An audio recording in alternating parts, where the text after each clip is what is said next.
주시는 하나님 말씀입니다.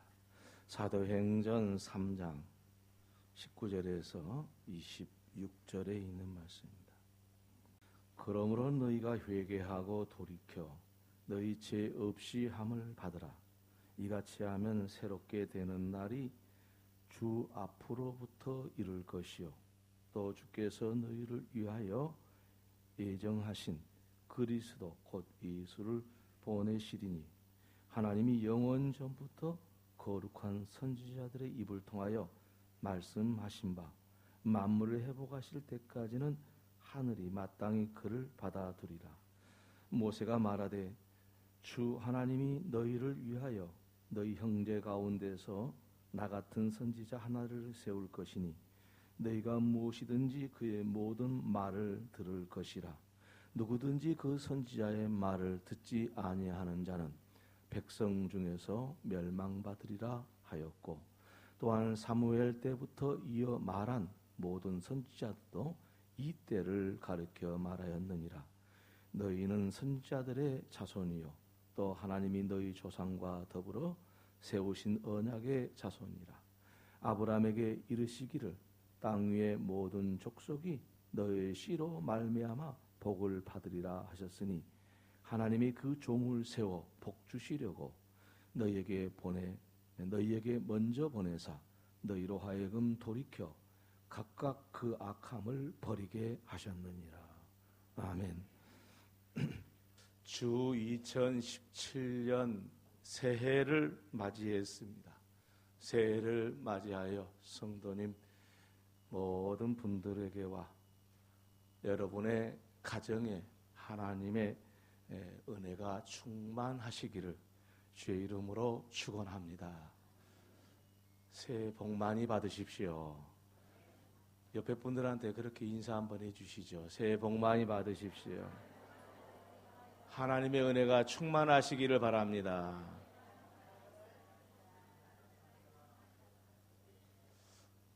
여러분과 제가 함께 인사를 나눴듯이 하나님께서도 우리 모든 사람이 행복해지시기를 간절히 바라시는 분이 우리 하나님이십니다.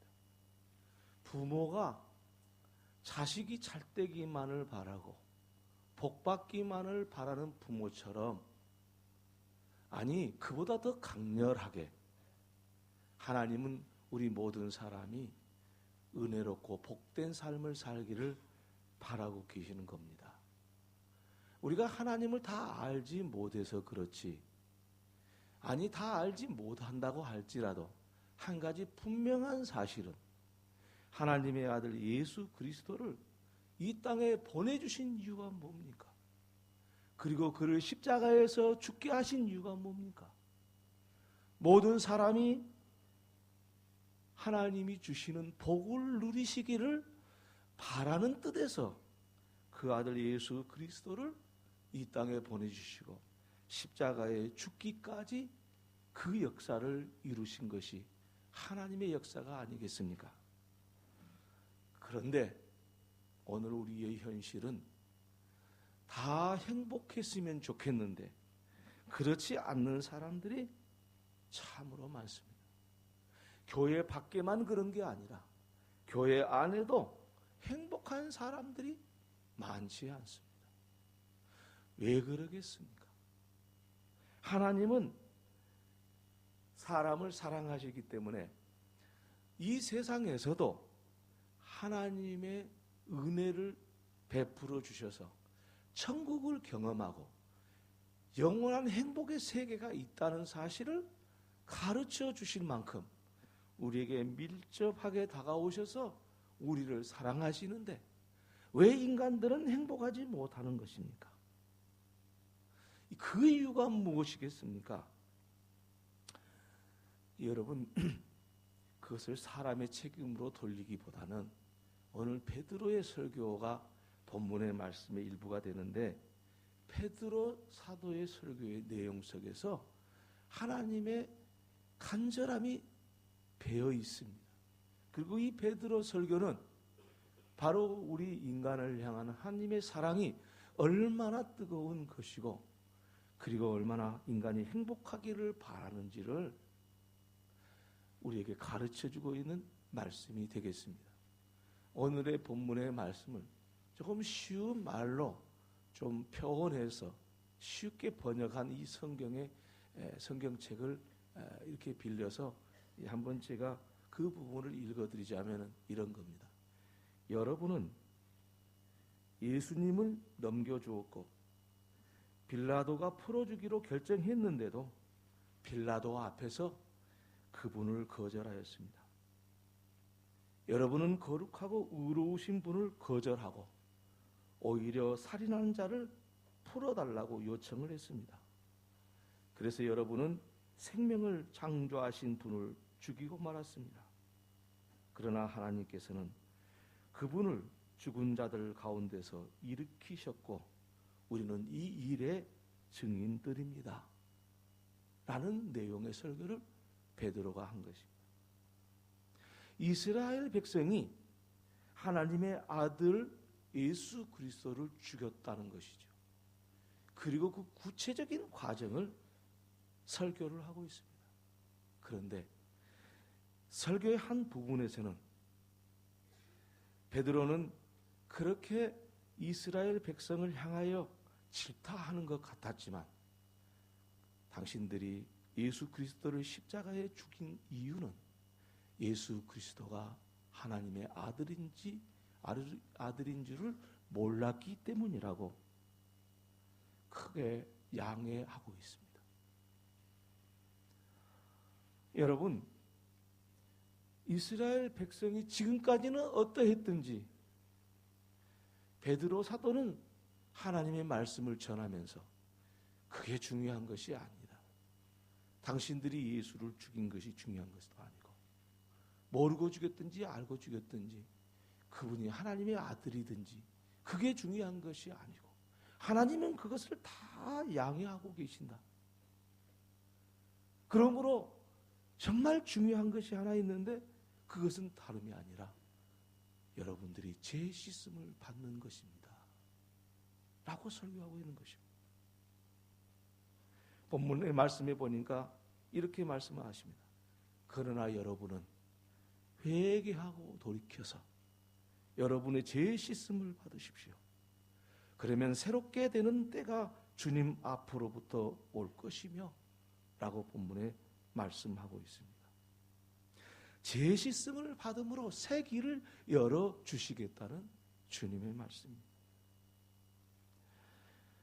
새롭게 되려면은 죄 씻음을 받아야 되고 그럼으로써 비로소 우리에게는 하나님의 복된 세계를 누릴 수 있음을 말씀하고 있는 것입니다.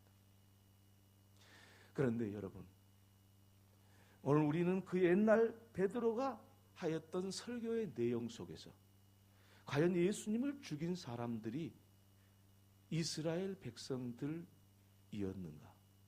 혹은 빌라도 총독의 심판을 통해서 로마 병정이 예수님을 십자가에 매달아 못을 박아 죽였는데 로마 병정이 예수님을 죽였는가? 정말 그들이 예수님을 죽인 것이 맞는 것인가? 우리는 상관없는 사람들인가? 하는 것을 생각해 보지 않을 수 없는 것은 이 성경의 말씀은 그 시대의 역사적인 사실을 통해서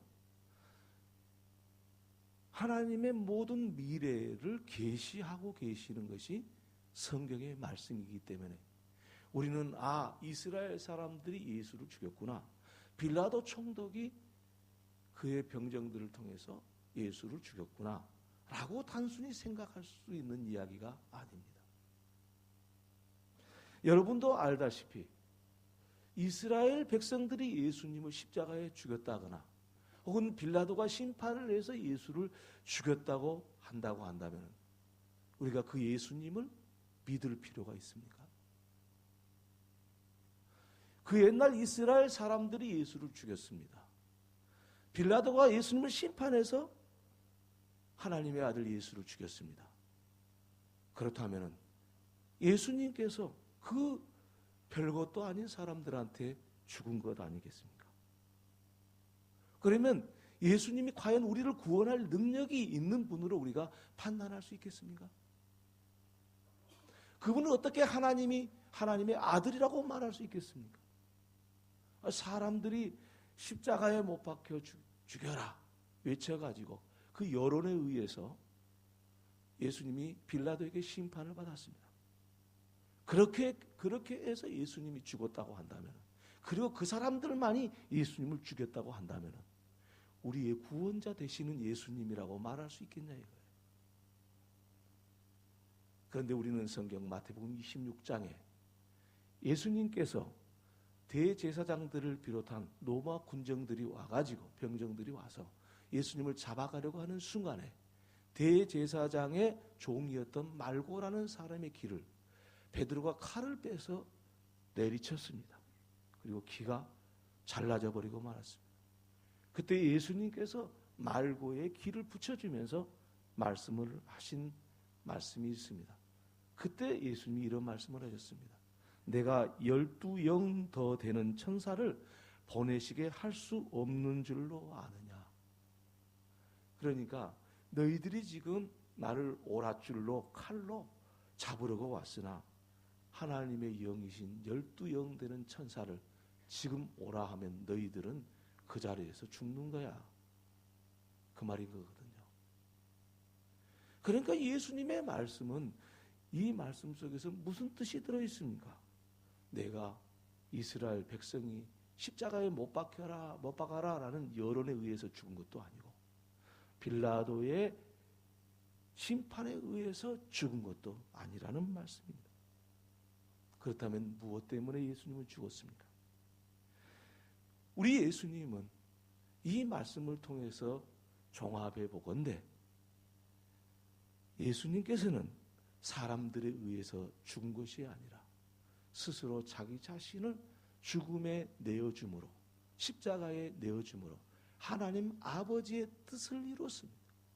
그런데 왜 십자가에 예수님이 자기의 몸을 내줬습니까? 왜 로마 병정에 의해서 그대로 잡혀갖고 십자가에 죽었습니까? 왜 여론 심판을 하는 이스라엘 백성들의 여론 심판에 의해서 죽었습니까? 그거 하나 못 잊고 왜 죽었습니까? 그것은 다름이 아니라 이 세상의 모든 사람, 이스라엘 백성이나 빌라도가 아니라 이 세상의 모든 사람의 죄를 용서해 주시기 위해서, 죄 가운데 죽어가는 인생들을 건지기 위해서 우리 예수님이 죽음을 선택하신 겁니다. 그러므로 이러한 사실을 통해서 우리는 예수를 누가 죽였냐? 오늘 저와 여러분이 죽인 겁니다. 이 세상의 모든 사람이 예수를 죽게 한 겁니다. 2000년 전에 예수님이 죽었는데 오늘을 사는 우리와 무슨 상관이 있겠냐? 그런 생각을 하실 분이 계시겠지만 그렇지 않습니다. 우리가 예수님을 죽였다는 사실은 우리가 여전히 태어날 때부터 죄인이었고 지금도 죄인이라는 사실. 그래서 하나님의 그 열정이 그 아들 예수 그리스도를 이 땅에 보내게 하셨고, 그리고 그가 우리를 위해서 십자가에 죽으신 겁니다. 그러므로 예수를 십자가에 죽인 사람은 바로 오늘 저와 여러분이요, 이 세상의 모든 사람들인 겁니다. 베드로 사도는 그 당시에 이스라엘 사람들을 향해서 외쳤습니다. 너희들이 죽인 이 예수가 다시 죽은 자들 가운데 다시 살아났다라는 말씀을 하셨습니다. 그것은 그 당시에 이스라엘 사람들을 이야기하는 것이 아니라 모든 사람들의 대표인 이스라엘 사람들을 향하여 한 것이기 때문에 그 말씀은 바로 오늘 우리에게 들려지는 말씀이 아니고 또 무엇이겠냐 하는 말씀입니다. 그렇다면 예수님께서는 우리를 위해서 죽이신 겁니까? 그거는 전자에도 말씀드렸다시피 하나님의 계획이나 하나님이 책임이 있는 것이 아니라 우리를 사랑하시는 하나님의 그 열정, 우리가 행복하기를 바라는 하나님의 그 열정, 그것이 우리가 죄인이었기 때문에 하나님의 아들 예수 그리스도가 죽었다는 사실입니다. 그러므로 우리는 예수 그리스도가 나를 위해서 죽은 것이 아니라 내가 예수님을 죽였다. 예수께서 나를 위해서 죽은 게 아니라 내 죄가 없었더라면 예수님이 안 죽으셨을 텐데 내가 예수님을 죽인 것이다. 내가 이 예수님을 죽인 장본인이다. 이것을 알지 못하면 우리는 행복의 길을 찾아갈 수가 없는 겁니다. 왜냐하면 내가 예수를 죽였다는 사실을 인정하지 않고는 죄 씻음을 받을 수가 없기 때문에.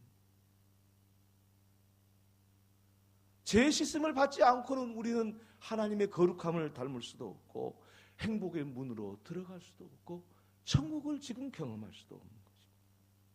그래서 본문 말씀에 그렇게 말씀하지 않고 있습니까? 그러므로 여러분은 회개하고 돌이켜서 여러분의 죄 씻음을 받으십시오. 그러면 새롭게 되는 때가 주님 앞으로부터 올 것이며 라고 말씀하고 계신 것입니다. 죄 씻음을 받을 때 그때 비로소 새로운 세계가 올 것이라는 겁니다. 곧 우리의 행복의 문이 그때 열리는 겁니다. 그러기 전에는 아무 사람에게도 어떤 문도 열리지 않습니다.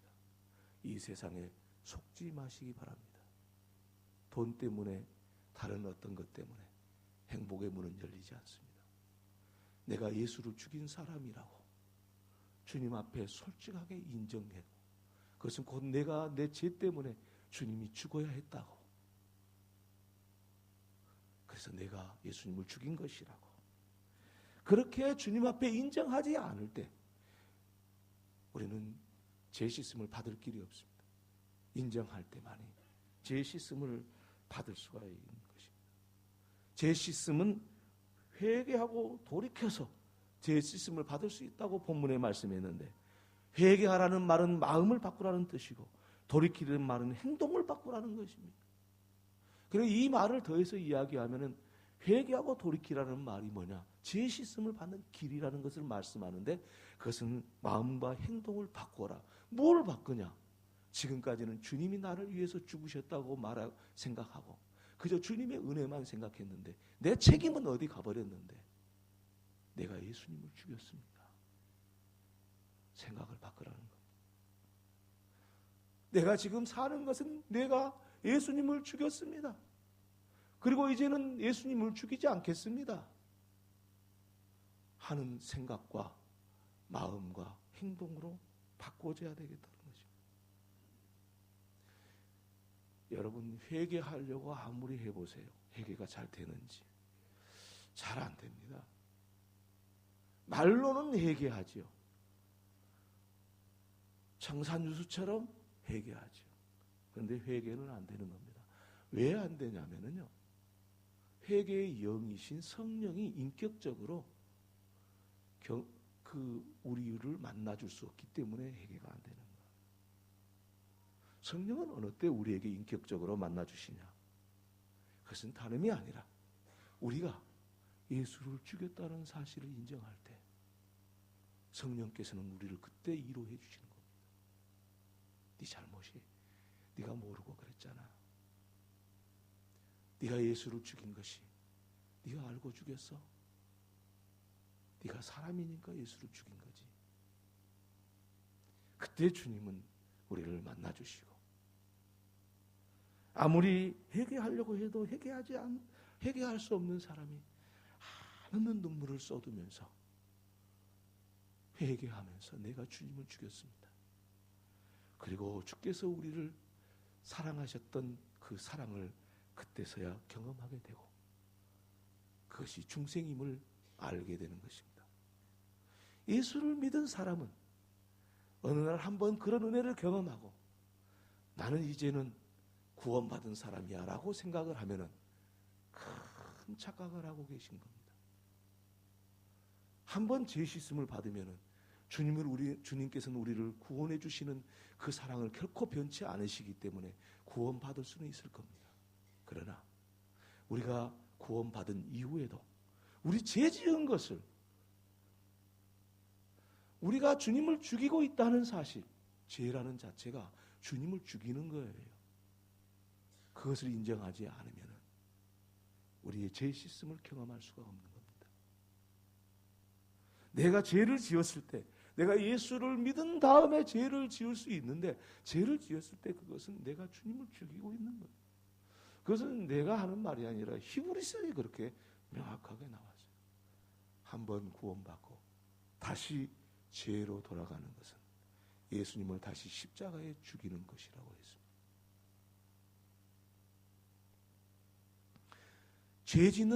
죄 짓는다는 사실이 무엇인지 정확히 알지 못하기 때문에 우리는 자꾸 죄로 다시 돌아갑니다. 그리고 그것이 주님을 죽이는 일이라는 것을 모르고 있는 것입니다. 어떻게 주님이 2번, 3번, 수천 번 죽을 수 있는가? 그것은 여러분이 생각할 때 우리 인간이 가지고 있는 사고 구조를 가지고 생각하니까 그런 생각을 가지고 있는데, 하나님의 세계는 우리가 셈하는 세계가 아닙니다. 하나님의 세계는 오늘 저와 여러분이 하나님 앞에 예배드린 이 시간이 영원토록 보존할 수 있는 카이로스의 시간을 가지고 있기 때문입니다. 시간 속, 사건 속의 시간을 드러내시는 하나님. 우리가 2000년 전에 태어났든지 지금 태어났지 상관하지 않습니다. 우리가 예수를 믿고 죄를 지은 것은 그것은 다름이 아니라 예수를 죽이고 있는 겁니다. 그것을 인정했을 때 우리는 진정한 마음과 행동을 바꿀 수가 있는 겁니다. 그리고 죄 씻음의 은혜를 그때서야 경험할 수가 있는 겁니다. 그러기 전에는 어떤 사람도 그가 죄 씻음의 은혜를 경험하지 못하고, 그리고 죄 씻음이 거룩한 삶으로 살아가는 관문이라는 것을 알지 못하게 되는 것입니다. 오늘 본문에서는 이렇게 말씀을 맺고 있습니다. 하나님께서 먼저 자기의 종을 일으켜 세우셔서 여러분에게 보내셨는데, 이것은 여러분 한 사람 한 사람을 악한 길로부터 돌아서게 함으로써 여러분에게 복을 주시기 위한 것이었습니다. 라고 오늘 본문이 말씀하고 있습니다. 2017년 새해를 맞이했습니다. 여러분, 우리가 거룩해져야 되는 이유가 하나님의 간절한 바람이라는 것을 알 수 있기를 바랍니다. 그런 다음에야 우리가 행복해질 수 있기 때문입니다. 오늘 이 은혜로운 삶이 저와 여러분의 2017년의 삶이 되기를 주님의 이름으로 축원합니다. 기도드립니다.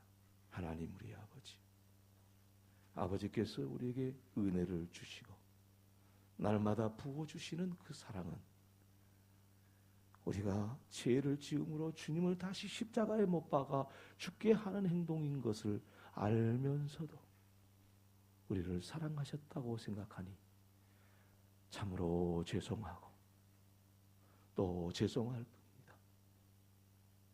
우리는 예수를 믿고 나서도 수없이 죄를 지었고 그것이 무엇인지 몰랐었습니다. 그저 나쁜 짓만 하는 것으로 알았습니다. 그저 불결하고 부조리하고 부정한 일만 저지른 줄 알았습니다. 그런데 주님, 그래서 우리는 진정한 회개할 줄을 몰랐고 돌이키지를 못했습니다. 이제 우리가 죄 짓는 것은 주님을 죽게 하는 일이라는 것을 알게 하시고, 이제는 거룩해야 하는 이유가 우리의 하나님의 소원인 것을 알게 하시옵소서. 예수님의 이름으로 기도 올리옵나이다. 아멘.